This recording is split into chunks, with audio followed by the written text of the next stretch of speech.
Distinction की। मेयारे नुसरत समझना है तो पहले नुसरत को समझना पड़ेगा। मेयारे नुसरत समझना है तो पहले नुसरत को समझना पड़ेगा। मैं यहां पे खड़ा होकर कहूं कि मुझे मेरी अपनी जात के हवाले से कुछ अमदाद की जरूरत है, तो जात है। मैं एक अज़ा खाना बना रहा हूं, उसके लिए मुझे आप मोमिनीन के ताउन की जरूरत है, तो ये नुसरत है। और दूसरी बात भी ज़हन में रख लेना, ये जो नुसरत की आवाज दी है ये भी हर मखलूक को नहीं दी, वरना कौन कौन सी मखलूक थी जो मक्का से चलती हुई पीछे तक नहीं, हुसैन ने वापस भेजे, वापस जाओ। कहां जा रहे हो? मुआहिदे में नाम ही नहीं है। मुझे मुआहिदे वाले लोग चाहिए, पीछे पलटा दिए। नुसरत किस चीज की थी?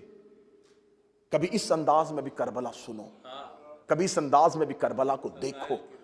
बयां सिर्रे शहादत की अगर तफसीर हो जाए, मुसलमानों का काबा रोज़ा शबीर हो जाए।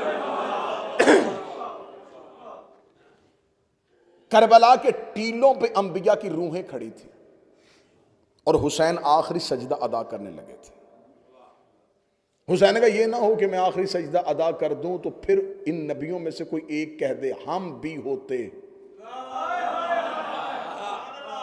तो ये सदा अंबिया की तरफ से कोई है जो नुसरत में हिस्सा डालना चाहे?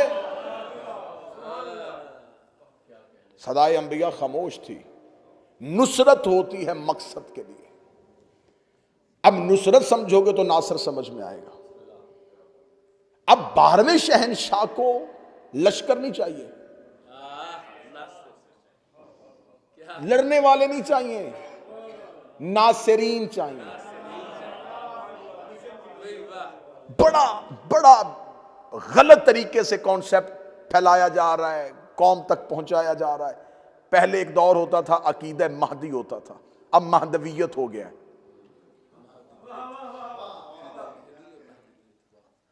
हमें उसी अकीदे पे रहना है जिस पे मौला ने हमें रहने का हुक्म दिया था। हमें उस निजाम का ऐलान होगा तो हम निजाम के पीछे चलेंगे। उससे पहले किसी खुद साख्ता निजाम को हम इमाम का निजाम नहीं समझेंगे जब तक इमाम का खुद का निजाम नहीं आ जाएगा। जब इमाम ने क़याम ही नहीं किया तो अभी हुक्म क्यों? हुक्म आएगा जब इमाम क़याम फरमाएंगे। बड़ी समझने वाली गुफ्तगू है और आज का खलासा, अभी इमाम का क़याम नहीं है, अभी सिर्फ तैयारी के दिन है कि नुसरत पे लिए अपने आप को आमादा करना है। कल मैंने 2 शर्तें पढ़ी थी और आज आगे चलते हैं।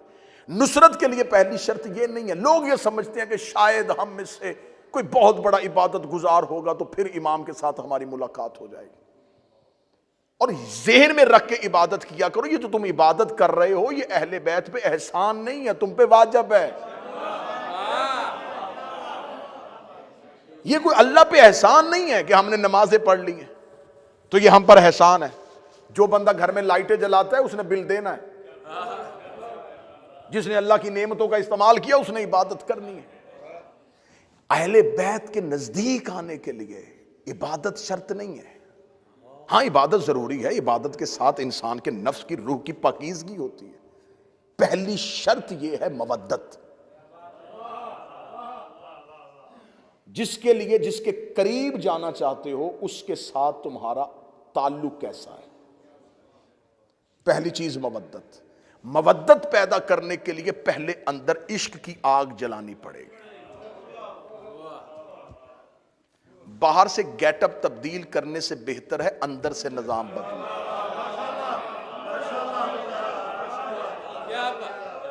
अंदर आग लगेगी तो बाहर खुद ही आ जाएगी।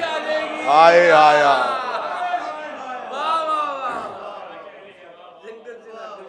ये खोखला निजाम लोगों को दिखाने के लिए ठीक है।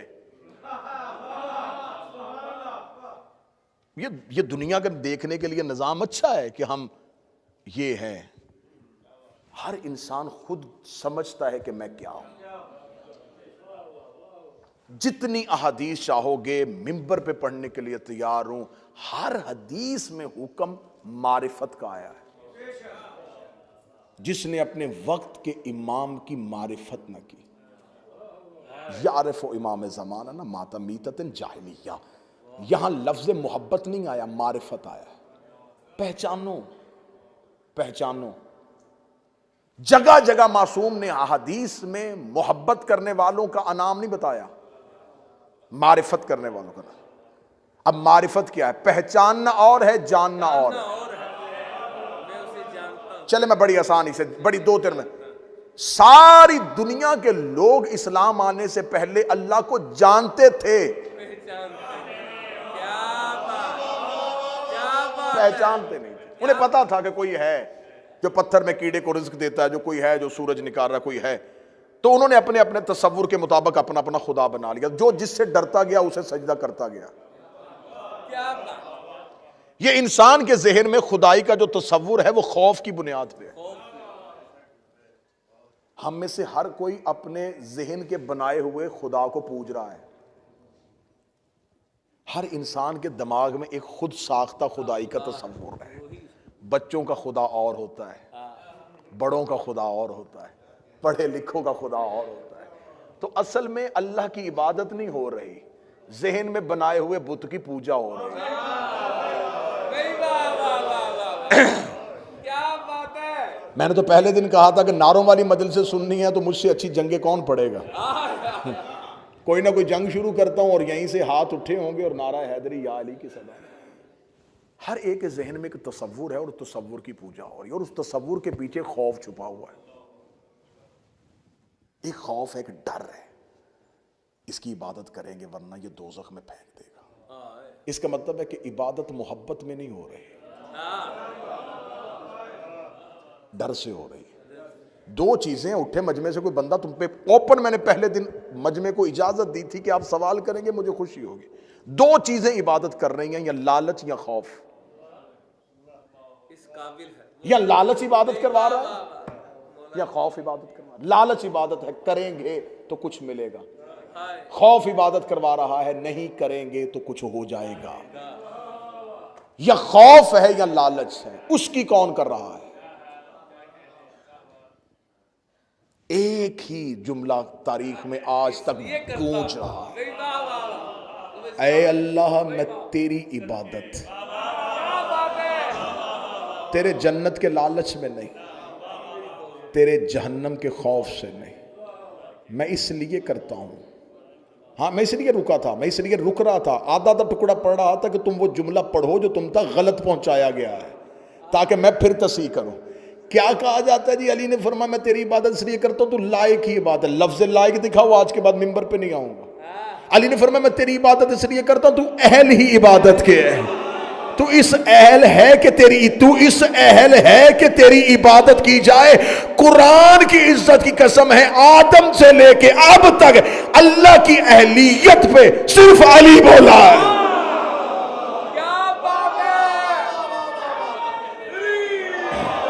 सिर्फ अली है जिसने अल्लाह की अहलियत पे बात की।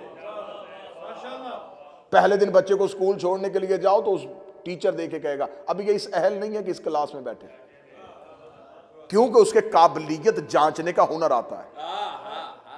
मिंबर पे आप हर एक को नहीं बिठाएंगे, आपको पता है किसे बिठाना, ये किसके अहल है। तो अहलियत पे हमेशा वो बात करता है जिसको काबिलियत जांचने का हुनर हो। अमीर अल मोमिनीन ने अल्लाह की अहलियत पे बात की। तो यहां इबादत है किसकी हो रही है? यहां लालच की हो रही है या खौफ की हो रही है? मोहब्बत की तो हो नहीं रही, सजदा मोहब्बत तो हो नहीं रहा। मासूम की हदीस अल तौहीद से पढ़ने लगा हूं, शेख सदूक ने उसको नकल। बिस्मिल्लाह बिस्मिल्लाह। मेरे छठे शहनशाह फरमाते हैं,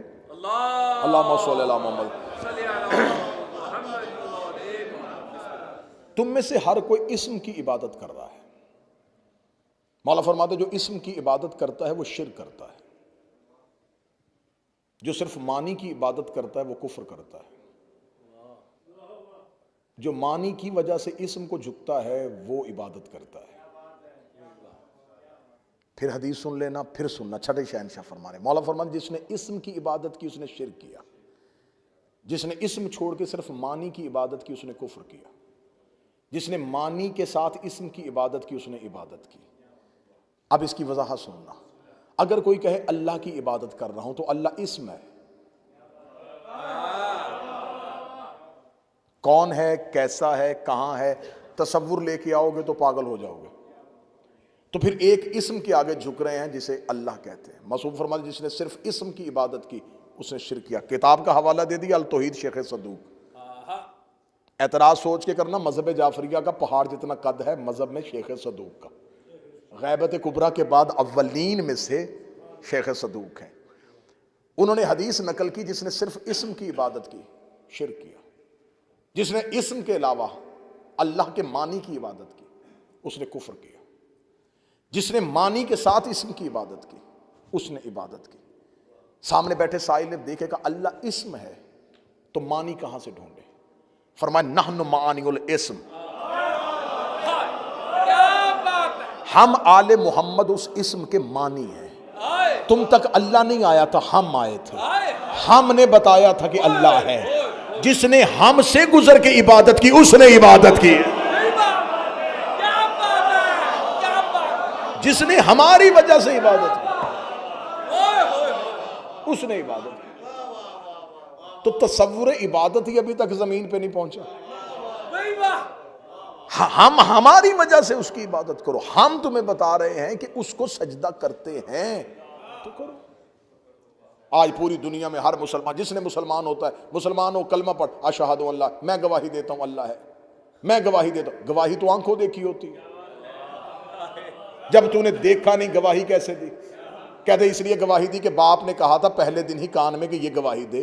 बाप को बाप के बाप ने कहा था, उसको उसके बाप ने कहा था, उसको उसके बाप ने कहा था, हत्ता कि हमारे नबी ने कहा था, हमारे आइमा ने कहा था। तो इसका मतलब है ये गवाही तूने खुद नहीं दी, तूने सुन के दी है। उसने उससे सुनी, उसने उससे सुनी, उसने उससे सुनी, उसने अपने इमाम से सुनी, इमाम ने नबी से सुनी। मिंबर पे हाथ रख के बरमला ऐलान करके कह रहा हूं तुमने सुन के दी है, उन्होंने देख के दी है। उनकी गवाही, ये उनकी गवाही ही गवाही थी। उसके बाद जितनी गवाहियां हैं वो कॉपी पेस्ट है। वो कॉपी पेस्ट है। उनकी गवाही के बाद हमने गवाही दे दी। उन्होंने गवाही दी तो हमने गवाही दी, उन्होंने दी तो हमने दी। इसका मतलब हमारा दीन उनकी गवाही पे खड़ा है। हमारा पूरा दीन उनकी गवाही पे खड़ा है। तो तसव्वुर इबादत कहां पे है? किसको सजदा किया जा रहा है, कैसे सजदा करना है, इबादत का तसव्वुर क्या है, इबादत का म्यार क्या है, इबादत कहते किसे हैं, इबादत होनी कैसे है? तो इबादत समझने पहले मैंने कहा कि जानना और है, पहचानना और है। जानने और पहचानने में फर्क। किसी एक बंदे को बाहर से लेके आओ जो मुसलमान ना हो, उसे को ये क्या है, वो कहेगा एक बुक है, ये जानना है। 6 साल का मुसलमान का बच्चा लेके आओ, वो पहले चूमेगा, आंखों को लगा के कहेगा ये कुरान है, ये पहचानना है। किसी को बाहर से उठा के लेके आओ, ये क्या है, वो कहेगा मेज है। यहां से छोटे से बच्चे को सोए को उठाओ, वो क्या है, वो कहेगा मिंबर है। जिसने मेज कहा था उसने गलत नहीं कहा था, वो जानता था, ये पहचानता है। जानना और पहचानना और। हुक्म है इमाम को पहचानो।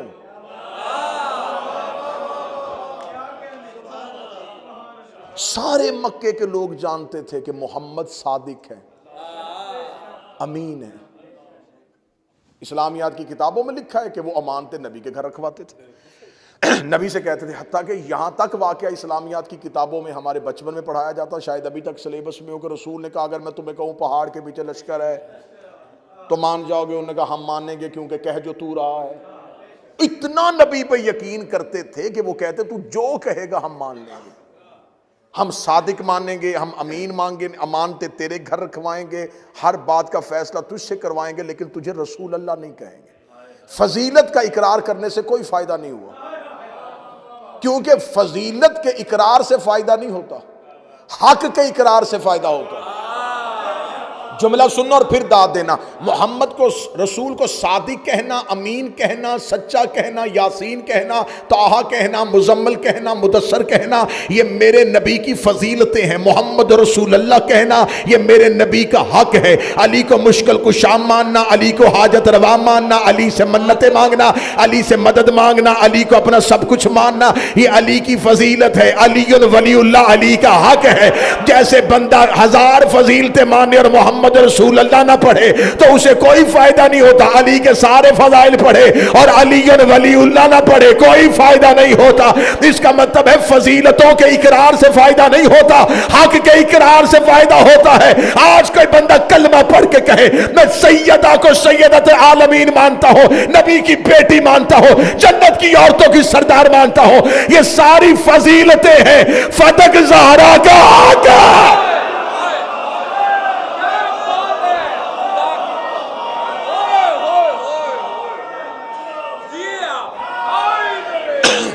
फदक हक के सैयदा है। यही वजह है कि सैयदा ने दरबार में अपनी फजीलत की आयतें नहीं पढ़ी थी, अपने हक की आयतें पढ़ी थी। क्या बात। बीबी दरबार में कह सकती थी इन्नमा युरीदुल्लाह मेरे लिए आई है, आया मुबाहला में मैं गई थी, इन्ना तो ऐना कल कौसर खुदा ने मुझे कहा है। बीबी ने दरबार में खड़े होके एक आयत भी फजीलत की नहीं पढ़ी, सारी आयतें अपने हक की पढ़ी। फजीलतों को जानना जाता है, हक को पहचाना जाता है। अब हमने देखना है कि अहले बैत का हक क्या है। मैंने चौथी या 5वीं मजलिस में कहा था कि ज़ियारत हजरत अब्बास में जुमला है मफाती से लेके हजरत अब्बास के जरी पे पड़ी हुई ज़ियारत की किताब तक। छठे इमाम कहते अल्लाहुम्मा अन मन जहल हक, अल्लाह लानत करे उस पर जिसने अब्बास के हक को नहीं पहचाना। तो शर्त पहचानना है। सबसे पहली चीज यह है कि तुम अपने वक्त के इमाम को जान रहे हो या पहचान रहे हो। जब इमाम हुसैन अलैहिस्सलाम ने मदीना छोड़ा तो क्या अरब के लोग नहीं जानते थे ये रसूल का बेटा है? छोड़ो अरब के लोगों को, जो सामने कातिल खड़े थे वो नहीं जानते थे। यह बना रसूलुल्लाह है, कुरान की आयतें इनके घरों में आई हैं, यही मंजिल वही हैं और यही सब कुछ है। वो जानते थे। जो हुसैन के खैमे में बैठे थे वो पहचानते थे। जानने वाले कलमा पढ़ के भी लानती हो गए।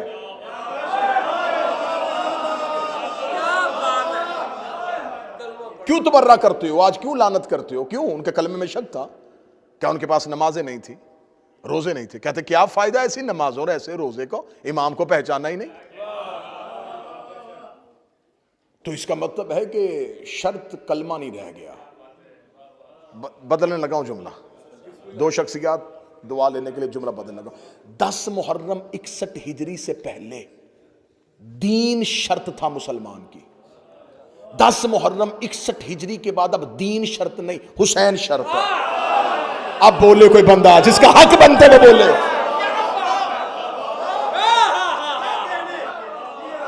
10 मुहर्रम 61 हिजरी से पहले शर्त दीन था। इसने जिसने ला इलाहा इल्लल्लाह भी पढ़ा, अली ने भी उसमें तलवार नहीं उठाई। बदर में शर्त और थी, उहुद में शर्त और थी, खैबर में शर्त और थी, खंदक में शर्त और थी। जो ही रसूल ने अपना आखिरी खुतबा दिया, रसूल ने कहा शर्त बदलो भाई। मक्के में ला इलाहा पढ़ने वालों को माफ कर देता था, मदीने में आके मोहम्मद रसूलुल्लाह शर्त हो गई। सुनना सुनना सुनना, मक्के में ला इलाहा इल्लल्लाह पढ़ते थे, मैं माफ कर देता था। अब मदीने आ गया, मोहम्मद रसूलुल्लाह शर्त है। अब कोई सिर्फ अल्लाह माने और मुझे ना माने कोई फायदा नहीं। अब मैं दीन की शर्त हूं, जिसने अल्लाह को माना मुझे भी माने। गदीर में आकर रसूल ने कहा लो अगली शर्त सुनो। अब अली और वलीउल्लाह शर्त है। ला इलाहा इल्लल्लाह मोहम्मद रसूलुल्लाह पढ़ो, अगर अली को ना माना तो कुछ नहीं माना। अली दीन की शर्त हो गया। इसका मतलब है कि अली गदीर में शर्त बना, मोहम्मद मदीने में शर्त बना। इधर दीन करबला में पहुंचा, हुसैन का अब कोई शर्त नहीं, अब सिर्फ हुसैन शर्त।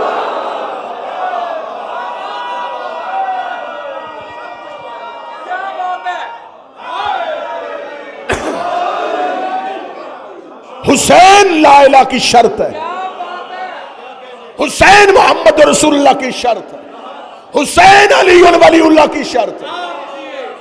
अल्लाह जानता था मक्के में लोग ला इलाहा इल्लल्लाह कहेंगे, लेकिन अब्दुल्ला का बेटा समझ के इसका कलमा नहीं पढ़ेंगे, उसने मोहम्मद रसूलुल्लाह शर्त रख दी। अल्लाह जानता था ये मोहम्मद को मान लेंगे लेकिन अली से बुग़्ज़ रखते हैं, उसने अली वलीउल्लाह शर्त रखी, मुझे एक चेहरा बिगड़ता नजर ना आखिरी मजलिस में। अल्लाह जानता था बंदे अली वलीउल्लाह पढ़ेंगे, हुसैन का मातम नहीं करेंगे।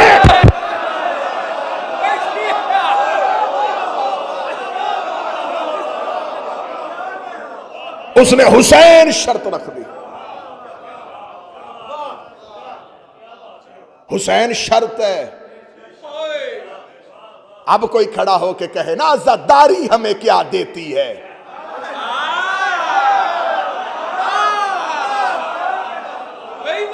जिसको कुछ नहीं मिलता कहता आओ आजादारी की सलाह करे। आजादारी नस्लों की सलाह करती है, मैं आखिरी महीने से मिंबर पे पैगाम देके जा रहा हूं, हुसैनिया ब्रेडफोर्ड का माइक इस्तेमाल करूंगा और आवाज कहीं की कहीं पहुंचा दूंगा। आजादारी की सलाह करने से पहले शजरे की सलाह करो।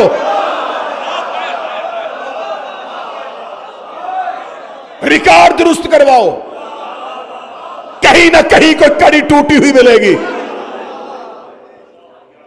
जो उठता है आजादारी को इस्लाह की जरूरत है, आजादारी को इस्लाह की जरूरत है, आजादारी को तुझे इस्लाह की जरूरत है। कौन सी इबादत होती है जो कमीज उतार के होती है? हज नहीं देखा?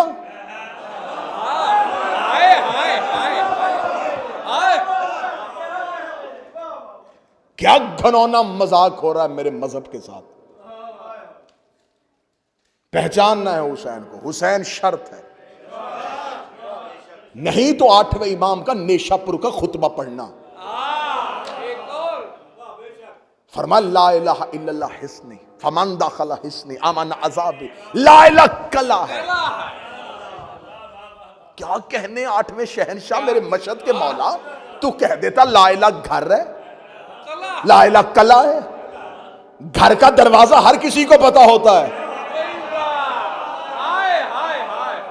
कले का दरवाजा हर किसी को नहीं पता होता। रसूल के बेटे का ला इलाहा इल्लल्लाह कला है, जो इसमें दाखिल हो गया वो अल्लाह के अजाब से बच गया। इस हदीस को कहते हैं हदीस से सिलसिलातुल ज़हाब।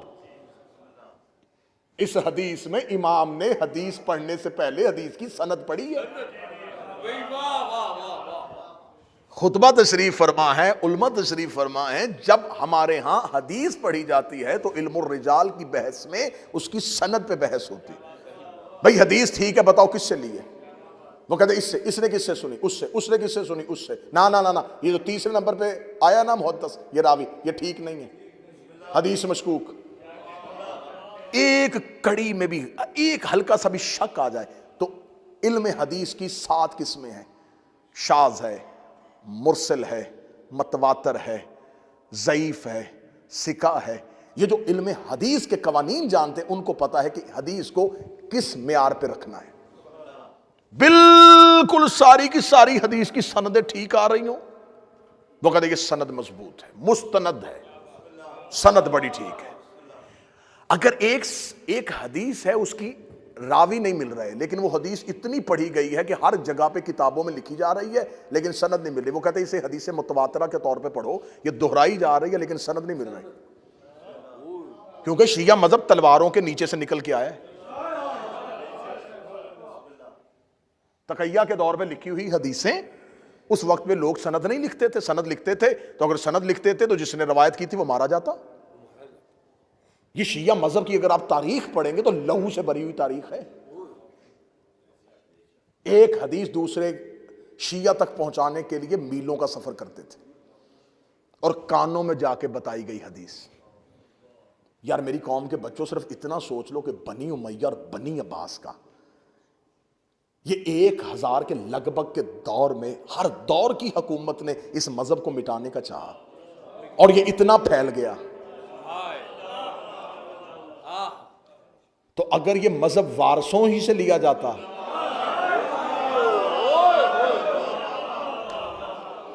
फिर मैं एक जुमला कहा करता हूं अपनी तकरीरों में, वो जुमला दोहराने लगा। जिस बीबी के एक खुतबे ने शाम बदल दी, अगर उससे कुरान की तफसीर ले ली जाती, इस वक्त दुनिया का नक्शा क्या होता। तो इस हदीस को, जो जिस हदीस का मैं हवाला देने लगा, ये 8वें शहनशाह ने हदीस कही, तो मेरे मालिक ने फरमाया, सनद पढ़ी पहले मौला ने, क्योंकि सरकार इमाम सादक के बाद मुहद्दिसीन पैदा हो गए थे, हदीसों पे जरा हो तादील होनी शुरू हो गई थी, हदीसों पे बहस होनी शुरू हो गई थी, ये हदीस नहीं सही, ये हदीस ठीक है, ये हदीस। यकीन करो, मैं कोई अजराह तफन्नुन, कोई मजाक के लिए, आपको हंसाने के लिए, कोई फन पैदा करने के लिए जुमला नहीं कहने लगा। ऐसी झूठी हदीसें, ऐसी झूठी, इस दौर को कहा जाता है वज़ाए हदीस का दौर। इतनी झूठी हदीसें गढ़ी गई कि लोग हदीसें दे के सब्जी खरीद के लाते थे, घर में बैठ के झूठी हदीसें लिखते थे। मार्केट में कोई दिरहम दिनार नहीं, जाके कहते थे ये हदीसें लो और हम मुझे सब्जी दे दो। तराजुओं पे तोल तोल के इधर सब्जी रखी जाती थी और इधर हदीसें रखी जाती। इस दौर को तारीख ने महफूज किया है वज़ाए हदीस का दौर, कि इस दौर में बड़ी झूठी हदीसें बनी है। और अहले सुन्नत ने भी छांट छांट छांट छांट छांट छांट के बाद में आके कहा ये सही बुखारी है।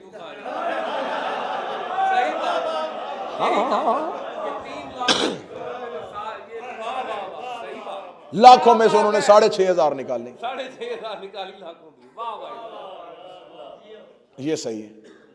उनका सही कहना इस बात की तस्दीक है कि कुछ गलत थी, गलत में से सही निकाली जाती। जब सारी सही हो तो क्या सही निकाली। तो मैंने पहले कहा था कि ये अगर आप पढ़ेंगे ना, शिया मजहब की तारीख पढ़ेंगे, बादशाहों और जाबर हुक्मरानों के दौर पढ़ेंगे, तो आप कहेंगे हम तक कैसे दीन पहुंच गया, हम तक ये हदीसें कैसे पहुंच गई। अब मेरे 8वें शहनशाह को पता था कि इमाम के बाद, 6ठे शहनशाह के बाद वज़ाए हदीस का दौर शुरू हो गया था, मुहद्दिसीन पैदा हो गए थे, लोगों ने इज्तिहाद कर लिया था, लोगों ने इस्तंबात करना शुरू कर दिया था, अपनी तरफ से फतवे देने शुरू कर दिए थे, दीन की जड़ें निकालनी शुरू कर दी थी। इमाम ने जीन पे बैठ के इमाम ने हदीस की सनद पढ़ी। इमाम ने कहा ये जो हदीस मैं पढ़ने लगा हूँ, मैंने अपने बाबा से, मैंने अपने बाबा इमाम मूसा काज़म से सुनी है, उन्होंने अपने बाबा इमाम जाफ़र सादिक से सुनी है, उन्होंने अपने बाबा मोहम्मद बाकर से सुनी है, और उन्होंने अपने बाबा हुसैन से सुनी है, हुसैन ने हसन के साथ बैठ के सुनी है, और दोनों ने अली से सुनी है, और अली ने रसूल से सुनी है, रसूल ने जबरील से सुनी है, और जबरील ने खुदा से सुनी है।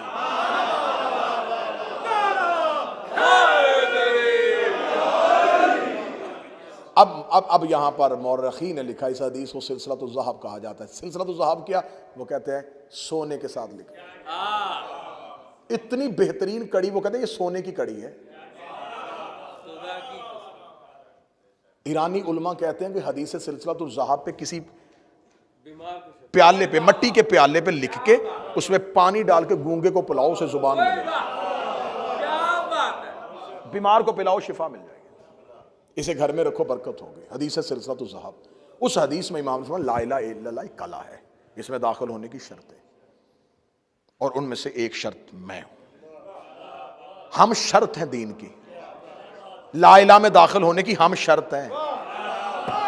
एक छोटी सी बात साबित करने के मुझे कितना घूमना पड़ा, इसलिए मासूम ने फरमाया था मानी के साथ अल्लाह की बात करो, हमें छोड़ के सजदा करोगे कुछ भी नहीं किया।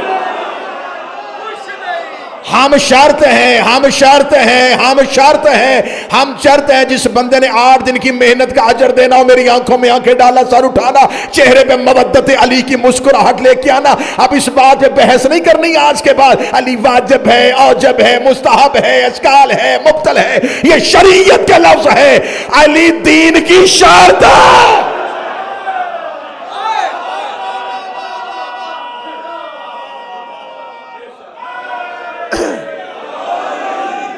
अली दीन की शर्त,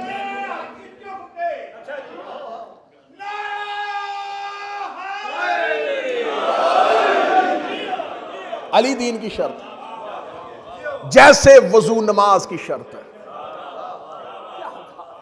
जैसे नीयत नमाज की शर्त। शरायत नमाज नहीं है तो फिर नमाज नहीं, शरायत दीन नहीं है तो फिर दीन नहीं। 10 मुहर्रम 61 हिजरी के बाद बदल गया असूल, अब हुसैन दीन है, अब हुसैन शर्त है, अब हुसैन दरवाज़ा है अली वलीउल्लाह का, हुसैन दरवाज़ा है मोहम्मद रसूलुल्लाह का, हुसैन दरवाज़ा है ला इलाहा इल्लल्लाह का। शर्त हो गई हुसैन। 72 ने शर्त को तस्लीम किया। म्यारे नुसरत समझना है, आज 2, 2.5, 3, 4 घंटे गुजर जाएं,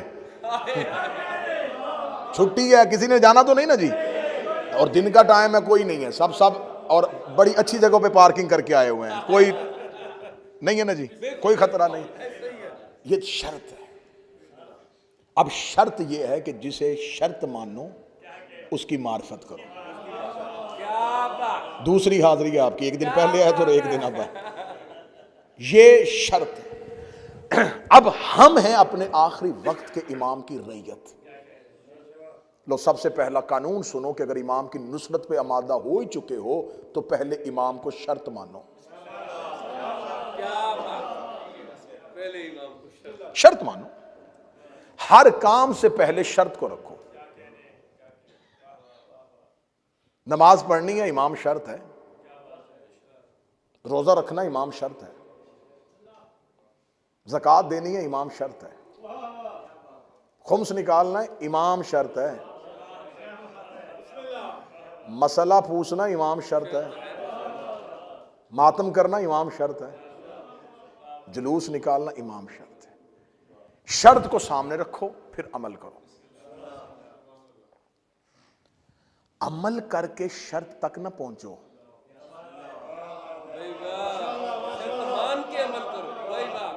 शर्त मान के अमल करो। नुसरत का पहला मेयार। आज के बाद, इस मजलिस के बाद, ये अलविदाई मजलिस है। 2 महीने 10 दिन तुम्हें हुसैन ने अपने घरों में रखा है। उसने अपने घरों में तुम्हें बुलाया है, उसने तुम्हें अपने घरों से खाना खिलाया है, तुम्हें अपने घरों से पानी पिलाया। और कहते हैं कि जो खुराक खा लो वो 40 दिन तक खून का हिस्सा बनती है। तुमने हुसैन का रिज़्क़ खाया, तुमने हुसैन के घर से पानी पिया, तुमने हुसैन के घर, तो 2 महीने 8 दिन की जो हुसैन के घर की नौकरी की है, तो इसमें पहली चीज़ लेना कि आज के बाद अपने ज़िंदगी के हर काम में अपने इमाम को शर्त मान लो।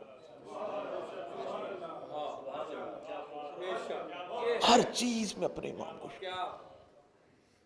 हर चीज़ में अपने इमाम को शर्त मानो। शर्त मानने से मुराद यह है कि मुकद्दम रखो अपने मौला को। मसलन मेरे इस अमल पे मेरा इमाम राजी है, अच्छा, मदद के लिए उन्हें हाजिर मान लेते हो। क्या बात है। हम मदद मांगते हैं, वो हाजिर हो जाते हैं। तो जब गुनाह कर रहे होते हो, जब गलती कर रहे होते हो, शर्त इमाम है कि इमाम को इतना अपने ऊपर मुसल्लत करो।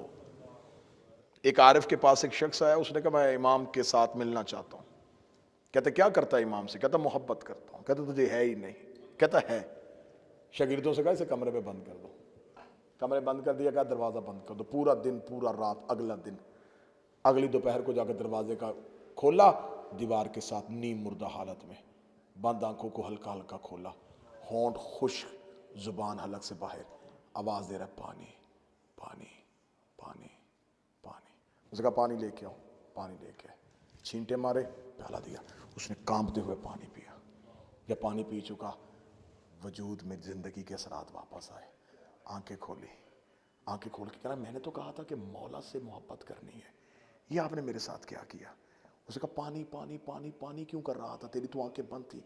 कहता पानी सोचता सोचता सोचता सोचता सो गया था, पानी मिल जाए। उसने कहा जितनी तलब पानी की है, इतनी मौला की कर।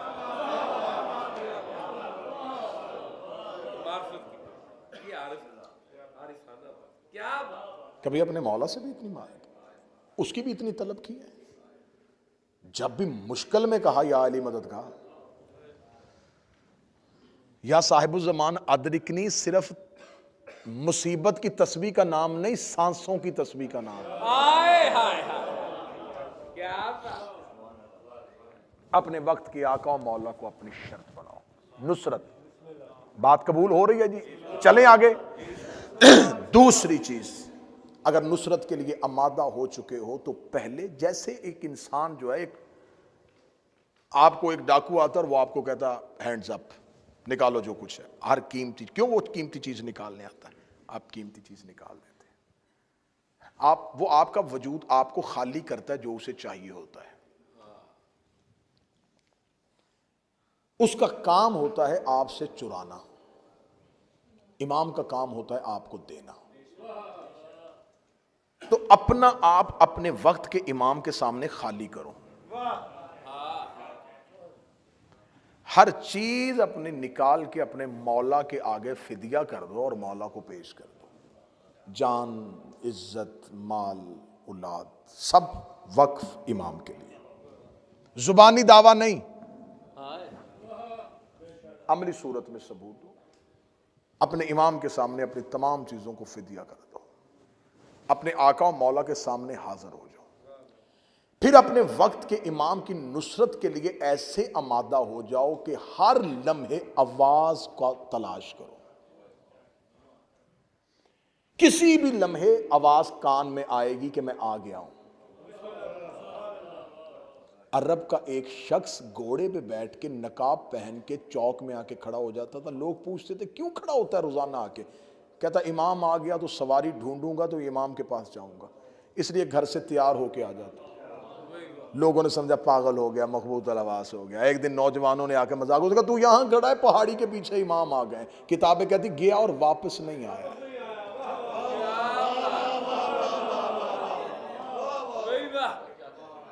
अरब की औरत एक बुरका पहन के सोती थी। किसी ने कहा बुरका पहन के क्यों सोती है? उसने कहा इमाम आ गए, बुरका ढूंढूंगी या मौला के पास जाऊंगी। मौला के आने का इतना यकीन हो कि हर लम्हा कान आमादा हो उसकी सदा सुनने के लिए। ठीक हो गया जी? इससे आगे चलो। इससे अगला म्यार क्या है नुसरत का? अगर तुम अपने वक्त के इमाम के लिए उसे शर्त बना चुके हो, उसकी मारिफत कर चुके हो, उस तक पहुंचने के लिए आमादा हो चुके हो, तो फिर अपनी जिंदगी का राजदान अपने इमाम को बना लो। बच्चा घर की तकलीफ आके किसे सुनाता है? मां बाप को, बड़े को। जो जिससे बड़ा होता है छोटा बड़े को तकलीफ सुनाता है। इमाम को बड़ा मान लो। क्या बात है। इस आज के दिन के बाद इस एक चीज पे अमल करके मुझे 10, 12, 14, 15 दिन बाद फोन करके बता देना कि इस अमल के बाद हमारी जिंदगी सहल हो गई है। अपनी हर तकलीफ अपने मौला को सुनानी शुरू कर दो। लोगों के सामने हाथ फैलाना बंद कर दो। रिश्तेदारों को तकलीफें सुनानी छोड़ दो। मजाक करते हैं, हम दर्द तुमसे सुन लेते हैं, कोई हमदर्दी नहीं करते, कोई तुम्हारी तकलीफ नहीं। अपने दिल की जुबान अपने इमाम के सामने खोलो। वो आमादा है सुनने के लिए, तुम सुनाने के लिए आमादा नहीं। आखिरी शर्त सुनो और मैं सलाम करूं। किसी माँ बाप का बेटा घर शाम को ना आए, सो जाते हैं, बहन का भाई ना आए, बच्चों का बाप ना आए। कितने साल हो गए तुम्हारे इमाम को गैबत में गए?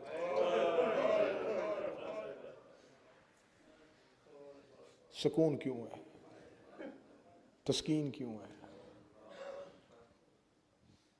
जब हम अपने घरों में खुशियां मना रहे होते हैं तो क्या वो आका और मौला जो है वो भी इसी जगह पे अपने घर की खुशियां मना रहा होगा? क्या तुम्हारा यकीन है कि वो कहीं ना कहीं बैठ के रो रहे होंगे? मुझे मालिक हुसैन की कसम है, ये हुसैन का मुहर्रम, ये अज़ादारी 12वें के लश्कर में जाने का तरबियती कोर्स है। ये अज़ादारी रस्म नहीं है, ये निज़ाम है इमाम का। आ जाते हो, सबसे पहला काम तुम्हें अज़ादारी क्या दिखाती है?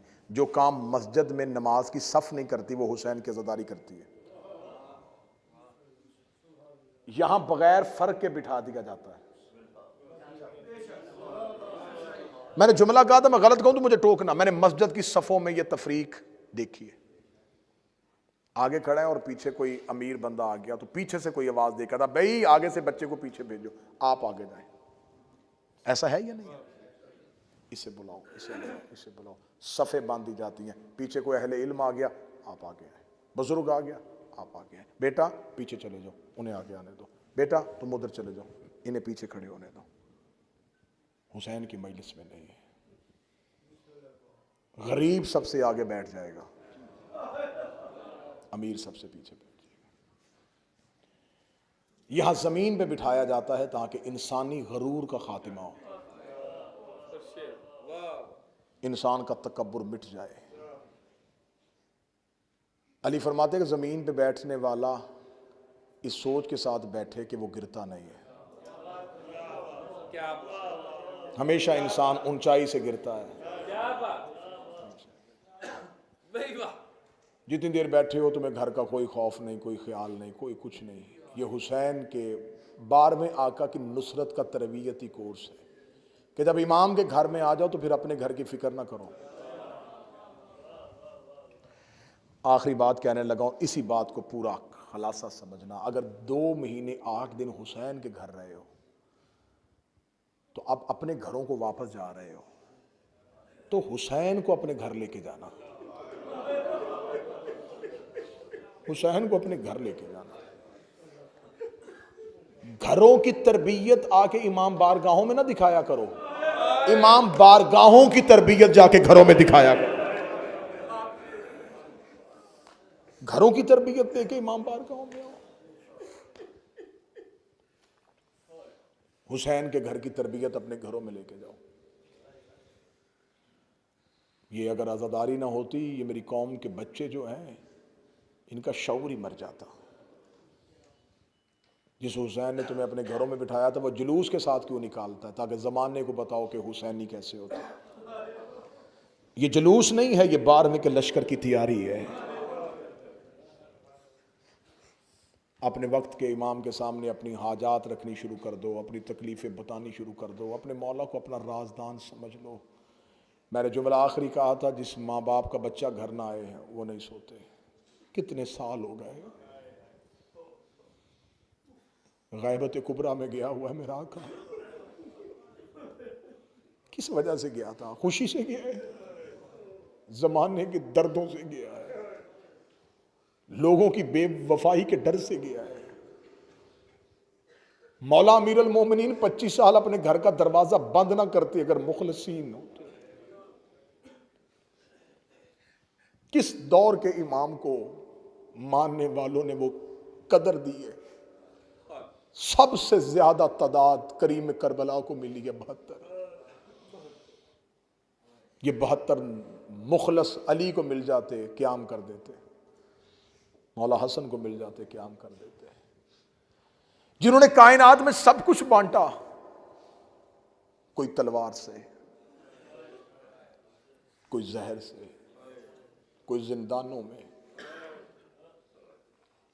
11 हुज्जतें अल्लाह ने जमीन पे भेजी और खुदा ने कहा मैंने चाहा था कि तुम मेरी कदर करो। फाबी अय्यी आलाए रब्बिकुमा तुकज़्ज़िबान। मैं बार बार तुम पे अनाम करता गया, तुम बार बार मेरी नेमतों को झुटलाते रहे। अब तुम इस काबिल हो ही नहीं कि मैं अपना आखिरी चिराग तुम्हारे दरमियान जलाऊं। वो तौहीद के फनूस के अंदर जलाया हुआ है। बड़ी जल्दी है उसे इंतकाम हुसैन की, बड़ी जल्दी है उसे इंतकाम ज़हरा की। सतर कहूंगा जहां जहां सैयद बैठा है हाय की आवाज जरूर निकलेगी। हजरत अब्बास ने चंद घंटे सब्र किया था, 12वां कई सालों से सब्र कर रहा। आखिर हजरत अब्बास ने कहा था मौला या लड़ने दीजिए या फिर मरने दीजिए, मुझसे ये हालत अब देखी नहीं जाती। बस इसी को निसाब इश्क समझना, इसी ही को दर्स समझना, इसी को मजलिस सुनना, इसी को पैगाम समझना। तुम घरों को जा रहे हो और ज़ैनब शाम चली।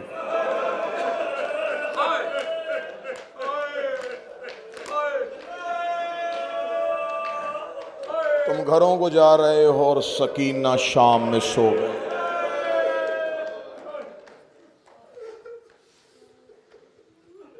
कल से लिबास बदल जाएंगे। जो खुशियां अयाम अज़ा में आई और ना कर सके, वो खुशियां करनी शुरू कर दोगे। फिर अगले 10 महीने इंतजार हुसैन की आज़ादारी का।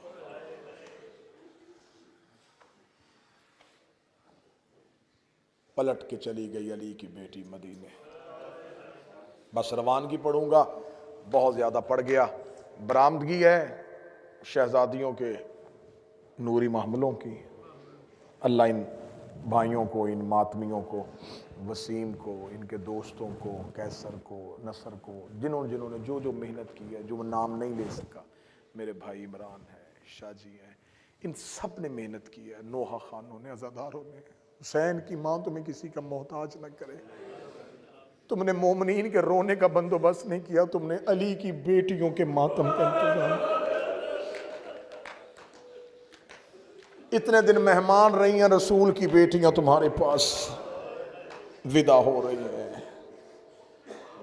अली की बेटी पलट के आ गई वापस मदीने, और मदीने आके बीबी ने रो के कहा, सज्जाद ये मदीना है।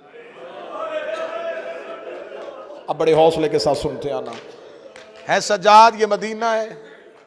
अल्लाह आपका साया कौम के सर पे सलामत रखे। बुजुर्ग हैं, अज़ादार हैं, है सज्जाद ये मदीना है। अम्मा मदीना है। कुछ ज़ाकिरीन अली भाई पढ़ते हैं कि बीबी ने आके कहा, सज्जाद ये कौन सा शहर है? नहीं, आलिमा गैर मुअल्लिमा। बीबी ने कहा हाँ, ये इस जुमले में भी दर्द है। बीबी ने कहा मदीना है ना?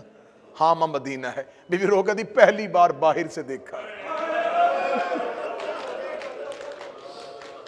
28 रजब को गई थी तो अब्बास के पैरे में गई थी।